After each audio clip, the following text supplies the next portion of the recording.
আসসালামু আলাইকুম। অনেকদিন টানা বৃষ্টির কারণে আমাদের ধান লাগানো অসুবিধা হয়ে গিয়েছিল। তো পরে আমরা ধান লাগাতে চলে আসলাম। কিছু একটা পানি কমার কারণে আমাদের একটু সুবিধা হয়েছে। তো দেখতেই পাচ্ছেন আমরা ধান লাগানো শুরু করে দিয়েছি।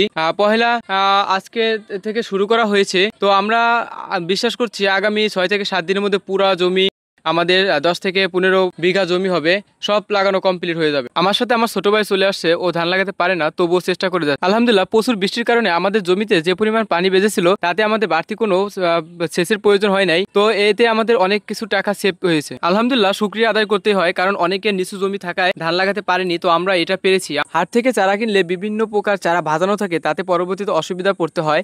এই কারণে আমরা আগে থেকে প্রস্তুতি নিয়ে ধানের চারাগুলো বেড আকারে রোপণ করেছি।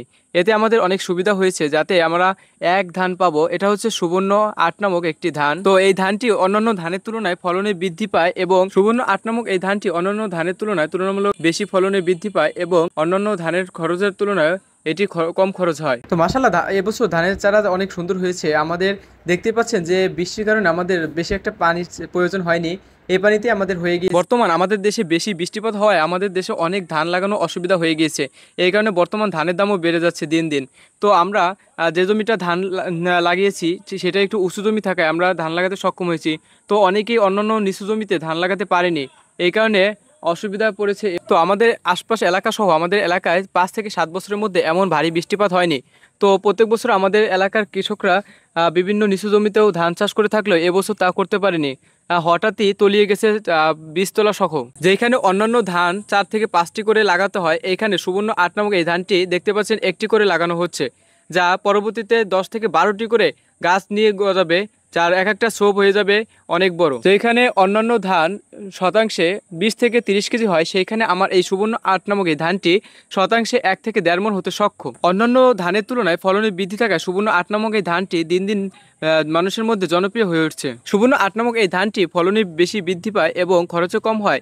এর চাহিদা দিন দিন বেড়েই চলেছে, এবং চাষেও এর খুব লাভজনক দেখা দিয়েছে। অন্যান্য ধান যেখানে লাগানোর পর থেকে বেশি একটা ফলন পাওয়া যায় না, তো সেইখানে এই ধানটি অল্প দিনের মধ্যেই পরিপূর্ণভাবে পুরো জমিতে ছেয়ে যাবে। তো দেখতে পাচ্ছেন এই সেচ পাম্পটি আমি জমিতে এনে রেডি করেছিলাম। তো তার আগেই দেখলাম জমিতে এসে পুরো জমি পানিতে টইটুম্বুর হয়ে গেছে।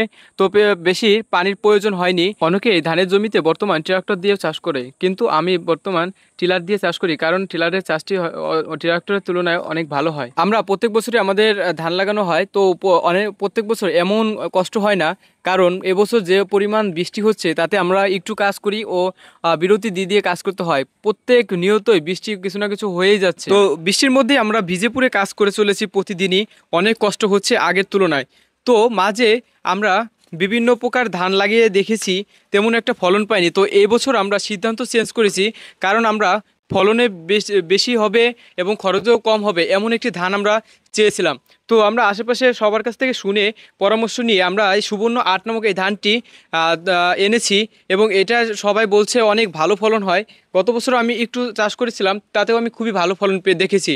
তো এবছর আমি পুরো সব জমিতে আমি এই ধানটি লাগানোর চেষ্টা করে চলেছি। অতিরিক্ত বৃষ্টির কারণে মরিচ গাছগুলো নেতিয়ে পড়ার কারণে আমরা মরিচ গাছগুলো কেটে ফেলছি, কারণ এই মরিচ গাছগুলো আর টিকবে না। তারপরে আমরা ধান লাগানোর সিদ্ধান্ত নিয়েছি।